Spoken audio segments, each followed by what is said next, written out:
ครับวันนี้ผมจะมาสอน หรือว่าแนะนำดีเนาะ ในการอ่าน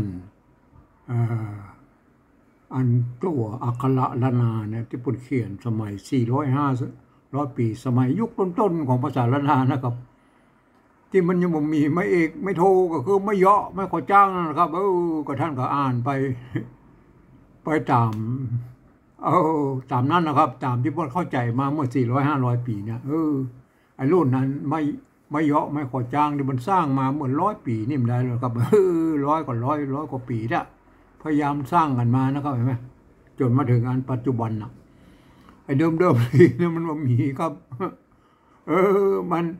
ไม่เอกไม่โทก็คือไม่เยาะไม่ซัดนั่นนะไงไม่ขอจ้างไม่ซัดมีนะครับมาเราประกอยเล่นเข้ามาเริ่มก่อนแล้วเอานะเอาแล้วก็ไปกันน้อยๆนะครับไป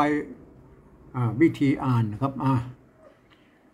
เจ้าอีกท่านเขาคงอ่านแล้วนะครับไม่มาอ่านเนาะอ่านวิธีอ่านนะอ่านอักขระละนาน่ะปุ่นจัดไว้ให้หมดเรียบร้อยนะกะคะงะจะยะละทะละอันนี้โอ้เขียนสปะสเปดมันได้หมดครบเครื่องหมดแล้วนะครับเห็นไหมปุ่นสร้างมาหมดแล้วอักษรนะเห็นไหมอักษรสูงอักษรต่ำเห็นไหมเนี่ยอย่างเช่นตัวนะเป็นอักษรสูงเนี่ยตัวปะเป็นอักษรปะเป็นอักษรสูงตัวนะเป็นอักษรต่ำตัวละเป็นอักษรต่ำเนี่ยเปิ้นสร้างมาครบหมดแล้วนะครับตัวตะเนี่ยนะตะเป็นอักษรต่ำนะครับมาโอเคนะครับวิธีการพันเสียงของดามันมีไม่เอกไม่โทครับอ่านที่เปิ้นจะอ่านที่เปิ้นจะอ่านก็คือที่เปิ้นจะให้มันออกเสียงอย่างก็ได้นะมาอย่างเนี้ยไอ้เนี่ยมาอันไม่เปิ้นจะมีไม้ซัดนะครับและไม้กงนะครับไม้กงใช่ไหมไม้กงและไม้ซัดเนี่ยเปิ้นจะทำนอกจากที่จะเอาทำหน้าที่เป็นไม้พัดแล้วยังหน้าที่เป็นตัวกำกับเสียงอยู่นะครับไม้ซัดเนี่ยไม้ซัดกับไม้กงนี่นะไม่เฉพาะไม้ซัดนะครับไม้ซัดกับไม้กงเนี่ยเป็นหน้าที่กำกับเสียงด้วยนะครับแล้วก็ไม้ซัดนี่มันยังมีลวดลายอันนี้เป็นตัวอันไม้ซัดตัวนี้เป็นไม้กงตัวเต้าเนี่ยอันตัวนี้มันเป็นตัวอันที่มันอันไม้โกบาลีเป็นไม้โกบาลีนะก็โอเคนะครับเห็นไหมครับเราลองมาไล่อ่านดูนะครับไปอ่านเป็นตัวไปนะครับอันนี้ตัวนะอันนี้ตัวนะไม่กาตัวดะมีไม้ซัดอยู่ข้างบนเปิ้นบอกว่าอ่านได้เสียงอย่างก็ได้อัน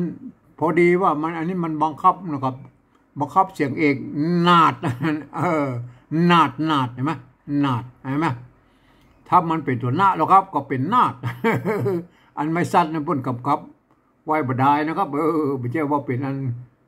ไม้อย่างนะครับเป็นไม้เปิ้นบอกว่าอันนี้ผ่านได้หลายเสียงท่านไปเขียนเอาคนเดียวนาดนะขนาดอันนี้เนาะตัวนาตัวนามีไม้กังมนอยู่ข้างบนเป็นไม้กำเป็นไม้กำไม้ซัดไม้ซัดนี่อันป้นไม่ใช่เป็นไม้ขอจ้างนะครับเป็นไม้ที่ป้นบอกกำกับเสียงครับไม้กำกับเสียงอันคืออ่านว่านำก็ได้นะน้ำก็ได้นะครับเสียงโทนะครับเห็นไหมหรือน้ำเห็นไหมน้ำนาดน้ำได้ไหมได้โอเคนาดน้ำนะครับเห็นไหมอันนี้อันนี้อ่านตัวปะเป็นอันพยัญชนะตนมีตัวละกำตัวละกำมีไม้เก่าอันนี้ไม้เก่าเห็นไหมไม้เก่าเนี่ยอันป้นมีอันไม้ซัดกับอยู่นะครับเห็นไหมเบื้องเป็นไม้โกบาลีอันลุ่มนี่เห็นไหมอันไม้กงเป็นตัวกำกับอยู่บอกมือเป็นไม้โกบาลีนะก็ได้ถึง2 อย่างถึงไม้ซัดถึงไม้กงนะครับแต่ส่วนใหญ่แล้วก็จะใช้ไม้ซัดนะครับเป็นกำกับนะครับเห็นไหมน้อยๆจะหันนั้นไม้กงกำกับเตื้อๆนะครับเห็นไหมอันนี้ก็ตัวปะอันตัวละกำอันนี้ไหมอันตัวละกำเนี่ยอันโบราณเปิ้นนี่เนี่ยเป็นก้องไว้400-500 ปีนะเปิ้นเอามากำไว้เฉยๆนะเปิ้นเอา สมัยนั้นมันก็คงตึงอ่ะเนาะภาษาไทยกับภาษาอย่างนะ400 ปีแล้วไหมมันยังตึงหากันอยู่นะครับเพราะว่ามันใกล้สุโขทัยนี่หรอก็อันเปิ้นเอาละมากำปะนี่มันจะไม่ได้ออกเสียงนะครับมันเปิ้นไม่ได้ออกเสียงมาแต่งอันออกเสียงอันมันเป็นอันเปล่าเนาะเปล่าเนี่ยว่ามันเป็นอะไรมาอันนี้ก็อ่านได้3 เสียงนะครับตัวพระเป็นอักษรสูงตัวละนี่มันต้องไปสนใจมันละมันต้องอ่านใช่ไหมอันตัวพระเนี่ยอ่านออกเป๋ามันเป็นอักษรสูงโลกอ่านเป๋าเนี่ยมันมีไม่สั้นเนี่ยเพราะเขาบอกว่าอ่านไปได้ตามบริบทไม่ใช่เป็นไม่โทนะครับไม่ใช่นะครับยังไม่เป็นไม่โทเรื่องรุ่นนี้ก็อ่านว่าเป๋าหรืออ่านว่าเป่าหรืออ่านว่าเป้าเห็นไหมเห็นไหมอ่านได้3 เสียงนะครับเป่าเป่าเป้าอันนี้น้ำเนี่ยน้ำเห็นไหมอันนี้นาดอันนี้มันบังคับเสียงเองแล้วมันต้องออกนาดนะมันตัวดะสะกดอะกะดะบะนะครับดะละบะสะกดนาดน้ำเป่านาน้ำเป่าน้ำเป่าหรือน้ำเป้าเป่าหรือเป้าครับน้ำเป้าอาจจะเป็นน้ำเป้าก็ได้นะครับน้ำใบเป้าหรืออันเป็นน้ำเป้าอันพวกป้นจะออกเสียงอย่างนี้นะครับคนเมืองน้ำเป้านะครับน้ำเป้ากินน้ำเป้าน้ำบาดาลนะน้ำเป้าก็อันได้อติเป็นความหมายที่2 เสียง2 แบบนะครับเห็นไหมเป็นน้ำเป้าน้ำใบเป้าก็ได้นะครับหรือน้ำเป้าน้ำบาดาลนาดน้ำเป้า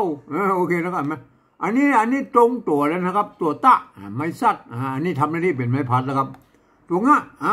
ตังตังเห็นไหมนาดน้ำเป่าตังอย่างตังอันนี้3ตัง3เห็นไหมอันนี้อ่านตังก็ได้นะครับอ่านตั้งก็ได้นะครับเสียงโทหรืออ่านตังเสียงเตก็ได้นะอ่านตังเสียงสามัญไหมอ่านว่าตังนะครับเห็นไหมเอาละอักษรสูงเนี่ยเนี่ยอักษรสูงตัวปะตัวตะเป็นอักษรต่ำนะอันตัวอักษรสูงเนี่ยพันได้3 เสียงก็คือเสียงจัตวาเสียงเอกนะครับแล้วก็เสียงโทพิเศษแล้วก็อันตัวอักษรต่ำเนี่ยอันเนี้ยพันได้3 เสียงก็คือเสียงสามัญเสียงโทนะครับแล้วก็เสียงตียังไงมานาดน้ำเป่าตั้ง3เอาละเลื่อนไปนั่นนะครับโทษทีนะครับก็มาจะเมาหัวหน่อยนะตั้งอย่างตั้ง3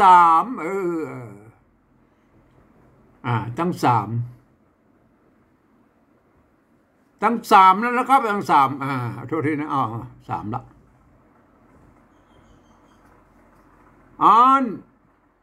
อันนี้ตัวพระไม่กี่ผีไหมผีนะครับผีอันนี้เราไม่เสือนะครับถ้าเป็นอันเจ้าลือกับอันเจ้ายองนะครับลือกับยองมันอ่านเป็นเสือนะครับเสือเห็นไหมอันถ้าเป็นตายอนพวกอ่านว่าเสือเห็นไหมอันผีเสือผีเสือก็ได้นะผีเสือมันมีความหมายผีเสือมันมันเหมือนไหมผีเสือ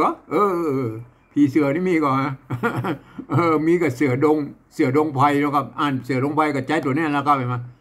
อ่านในบริบทนี้อ่านว่าผีเสือผีเสือตังอันนี้ตังแน่นอนละใช่ไหมอันนี้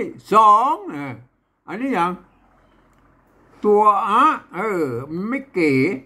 อันนี้ไม่ใช่ไม่แก่นะครับไม่อันเนี้ยมันต้อง2นะครับเห็นไหมอันสมัยนั้นอันเลขโหราก็เลขอันเนี่ยเลขอันป้นเขียนผสมกันอยู่นะครับอันตัวไม่กี่ตัวกันยอดหนึ่งรุ่มอันนี้ตัว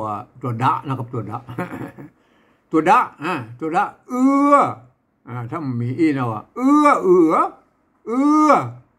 ถ้าใส่ตัวดะเข้าไปเอือดเห็นไหมถ้าใส่ตัวหน้าไปเอือนเสียงสามัญไหมใส่ตัวดะกาดาบามันออกเป็นเสียงเอครับเอือดแล้วก็เอือดตั้ง2เอือดอันนี้โทษดิเลื่อนไปหน่อยเลื่อนโทษทีเอือดง่อยนะครับโทษที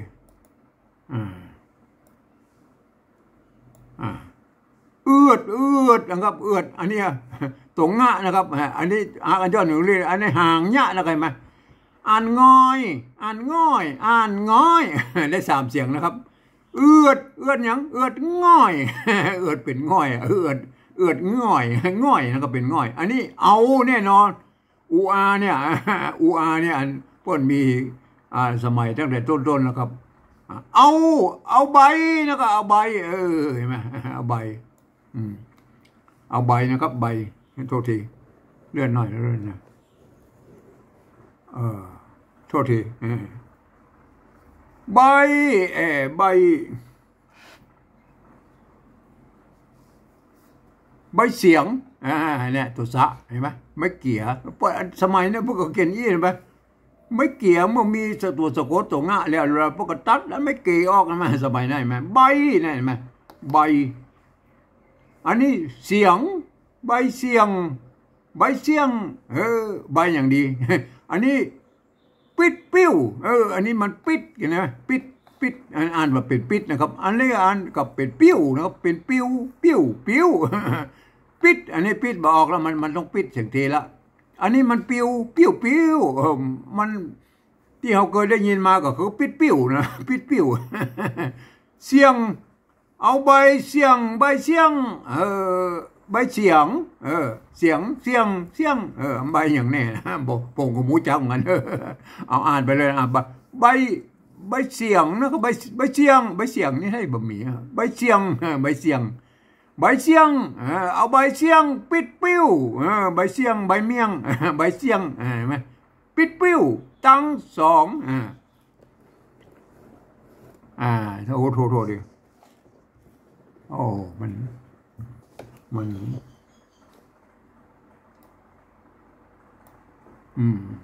ตั้ง2 กานะครับตั้ง2 กาอันนี้ตัวจะมีละกรรมนะครับไอ้มาไม่สัตว์ไม่ตัวกะอยู่นี่อันตัวละไม่ต้องมามันอ่านจักนะครับจักเห็นไหม2 กาจักนะครับกาจักมันให้บเดียวมันเป็นกาจับแล้วนะครับเห็นไหมโอเคนะครับโอเคนะครับโทษดีเลื่อนไปเลื่อนมาเลยอันมาท่านบานนะครับโอเคนะครับเอาละวันนี้สัก3 บรรทัดก็พอแล้วนะ3 บรรทัดก็ได้อยู่พอแล้วเนาะมันโอเคนะครับเอาละต่อไปนะครับโทษทีเดี๋ยวจิ้มหน้ามันนะครับ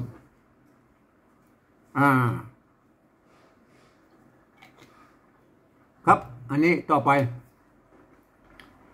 อันนี้ตัวมะนะตัวมะเนี่ยหางมะตัวหาเห็นไหมเป็นมะนะครับมีไม้ซัดอยู่ข้างบนมีไม้กาท่านจะอ่านว่าใดครับมาไม่ใช่นะครับท่านจะอ่านโลกละเป็นมามัน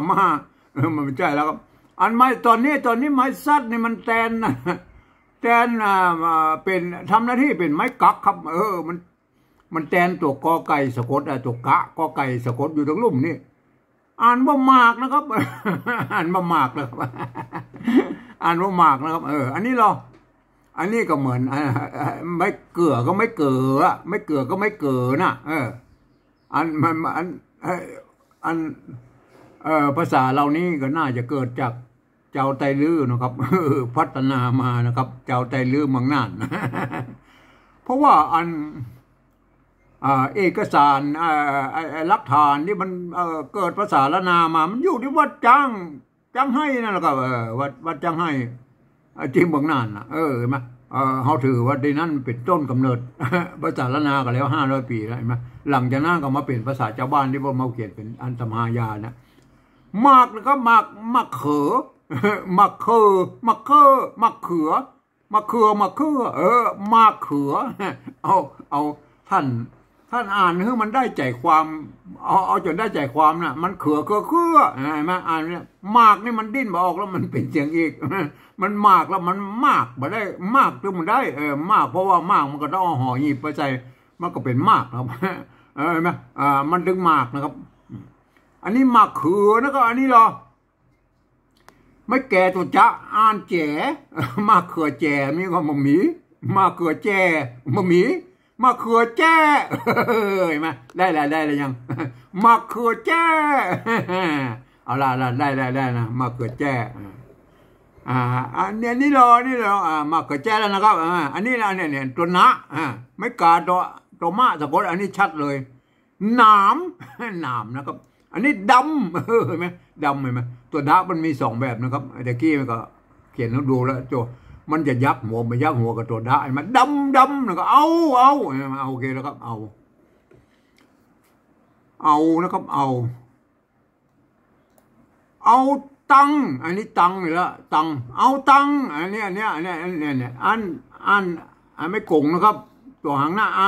านโตนเห็นไหมอ่านได้3เสียงอ่านโตนอ่านต้นเอาตังต้นตังต้นนะครับต้นตังอันนี้หากนะครับเห็นไหมตัวละอันนี้มีไม่กาโดยมีตัวกะสะกดด้วยอันมีไม้กำกับอยู่ตรงบนพวกมันอยู่ด้วยไหมประกวดบ่เป็นนะบางทีพวกก็ใส่ตัวกะบางทีก็บ่ใส่ก็อ่านว่าหากนะครับเอาตังต้นตังหากตังต้นตังหากตังใบแล้วก็ตังใบตังใบตังใบแล้วก็อันนี้อันตัวขาอันไม่เกี่ยนั่นน่ะไม่เกี่ยไม่ชัดอันเขียเขียเขียนะครับเห็นไหมเอาหากตังใบเขียใบเขียหรือก็เขียมันถึงได้ถึง3เสียงต่ออันนะครับเห็นไหมถึงเขียเอาใบเขียมีก็บ่มีใบเขียใบเขียมันได้บะเขือนะบางทีพวกอ่านว่าเขือบางทีก็อ่านว่าเขีย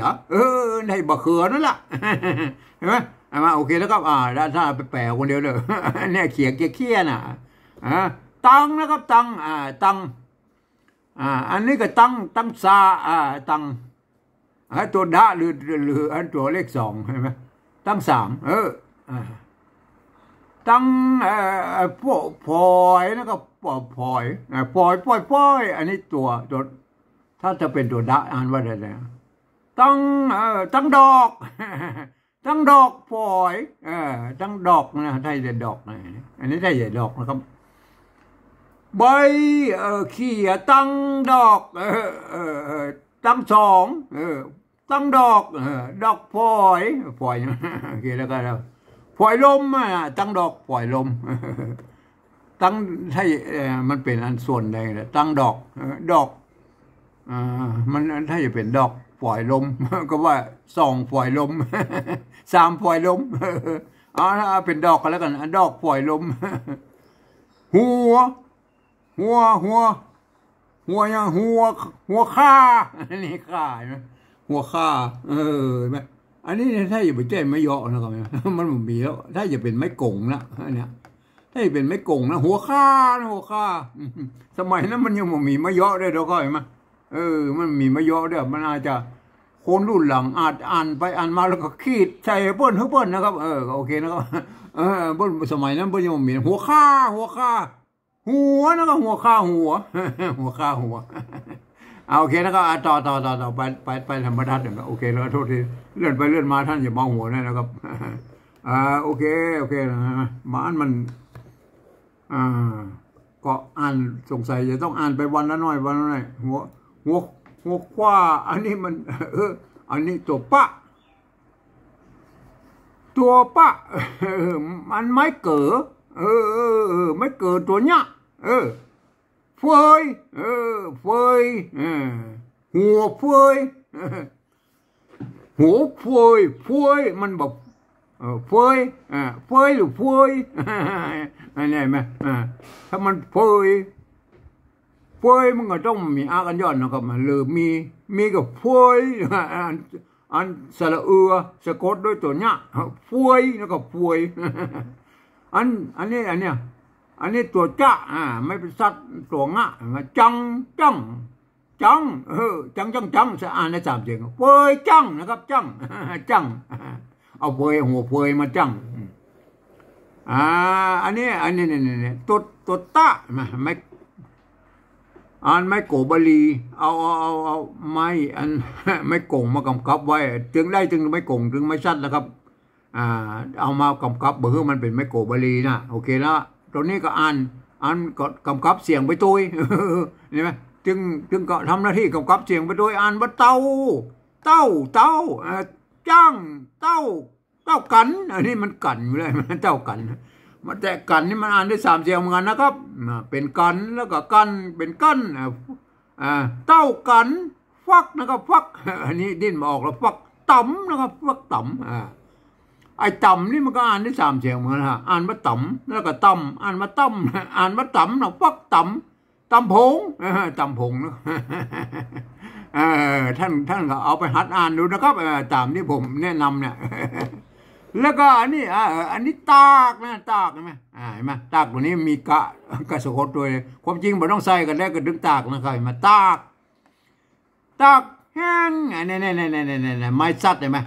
ไม้กงตอนนี้ทำหน้าที่เป็นไม้กำกับเสียงละใช่ไหมเหมือนก็ไม้ซัดนั่นแหละหน้าที่เหมือนเดียวกันก็คือเป็นนั้นเป็นแห้งนะครับเปิ้นเอามากำกับไว้แปลว่าอันคำนี้อ่านได้3เสียงเด้ออ่านแห้งตากแห้งไว้เห็นไหมอันไว้นี่ความจริงก็อ่านได้3เสียงนะอ่านว่าไว้ตากแห้งไว้เนี่ยท่านก็ไปอ่านเอาเองก็ได้อันนี้มันเป็นบทภาษาโบราณผู้เขียนมาอย่างนี้เลยเนี่ยแหละครับโทษทีนะครับเลื่อนไปหาหน่อยนะเลื่อนมาหาหน่อยอันนี้อย่างอันนี้ตัวไม้ไก่ตัวจ้าตัวหะตัวไม้กาอันตัวหางมะอ่านว่าใจนะครับใจนะครับไม่อ่านได้3เสียงนะครับอันนี้ก็อ่านได้3เสียงคือห้ามใจห้ามเอาอ่านนะท่านเอาอ่านไปจนหูเรื่องว่านะใจห้ามนะครับใจห้ามโอเคนะครับเอาบรรทัดเดียวเนาะบรรทัดเดียววันเอา4บรรทัดบอกใจห้ามเอาบรรทัดนี่บรรทัดเดียวนะครับเอาวันพวกคอยวางต่อกันอันนี้นะอันนี้แน่นอนนะทานะก็ทาตุนะทาตุอันนี้นะเนี่ยตัวจะมีไม้ซัดตัวเดียวใช่ไหมเนี่ยไม้ซัดทำหน้าที่เป็นไม้กักตัวใช่ไหมก็คือทาตุจักนะครับทาตุจักอันนี้อย่างไม้ไก่อันนี้ไม่ใช่ไม้โกนะครับไม้ไก่นะครับไม้ไก่อันนี้ตัวอย่างอันอย่างหมวดดองไหมทาตุจักไข่คาตุไข่เป็นตัวขาอันนี้ถ้าจะเป็นตัวขาอันนั้นขาหางยาวจะทาตุจักไข่นะครับดองนะก็ดองอันนี้อ่านว่าเหลาดองเหลาเอานะครับเอาเนี่ยตัวกากเห็นไหมอันเนี้ยตัวกะไม่กาไม่ซัดทำหน้าที่เป็นตัวกะเนี่ยความจริงอันหากอย่างนี้ก็เหมือนกันใช่ไหมมันต้องใส่ก็ได้ก็ถึงหากอยู่แล้วอันนี้เอากากนะครับกากยานี่ตรงตัวนังยาเนี่ยกากยาอันก็ต้องตัวยะนี่ก็ท่านก็ต้องไปพิจารณากันนะครับบางที่บางอันเป็นเอาหัวออกนอกก็มีนะเอาหัวเข้าในก็มีนะครับมันมาหลายที่หลายทางกากยาอันนี้เราอันนี้ตัวหน้าตัวหน้าอันห่างหน้าอย่างทั้งรูปนี่กากยานอนนะครับนั้น3เสียงนะครับกากยานอนนะครับอันนี้นะอ่านแจนะครับแจยังไงแจ้น้ำน้ำแจ้น้ำถ้าเอาขึ้นมาหนูเรื่องก็พอแล้วโทษดีเราขยับไปขยับมาแล้วก็ตากแล้วครับตากกันอย่างน่ะตากใช่ตากแดดต้องก่อนน่าอย่าแดดตากแดดน่าจะตากแดดแล้วตากแดดว้ายอันนี้ยังมันรับเนาะก็ท่านเขาไปพิจารณากันเอง ไว้วันนะครับไว้วันวันคืนนะครับไว้วันคืนเห็นไหมเอาไว้วันคืนนะครับวะครับ ก็ มันเลื่อนไปเลื่อนมากันท่านก็ลองถ้าไผ่มีอันโทษทีเอาแค่นี้ก่อนนะครับถ้าไผ่มีอันนั้นเนี่ยอันตำหายานะครับตำหายาเป็นแต่แป๊บเก่าๆนะแต่แป๊บน้อยๆหมอกอันเนี่ยแต่แป๊บตำหายานะโบราณนะท่านก็มานั่งอ่านดูนะส่องดูนะครับมาส่องอ่านดูว่าอันนี้มันเป็นภาษาโบราณนะครับท่านจะได้หันหลักการนะครับ ว่าปนเขียนอย่างใดในโบราณนะครับสมัยนั้นมันยังบ่มีไม่เยาะไม่ก่อจ้างเลยนะครับท่านต้องอ่านไปตามที่ผมแนะนำไปเนี่ยก็อักษรสูงพันได้3เสียงนะครับก็อันเสียงจัตวาเสียงเอกแล้วก็เสียงโทพิเศษโทเมืองเห็นไหมแล้วอักษรอันอักษรต่ำกับพันได้3เสียงก็คือนั่นเสียงสมันเสียงโทเสียงตีเนี่ยมันมีตัวเองปุ๊บแบ่งมาเรียบร้อยแล้วสมัยภาษาละนายุคต้นๆเห็นไหมจนแล้วมันยังบ่มีไม่เยาะไม่ขอจ้างเตื้อท่านก็ไปลองไปพิจารณากันนะครับครับลองไปฝึกกันนะครับว่าตอนวันนี้ผมก็ขอบรรยายเพียงแค่นี้ก่อนนะครับ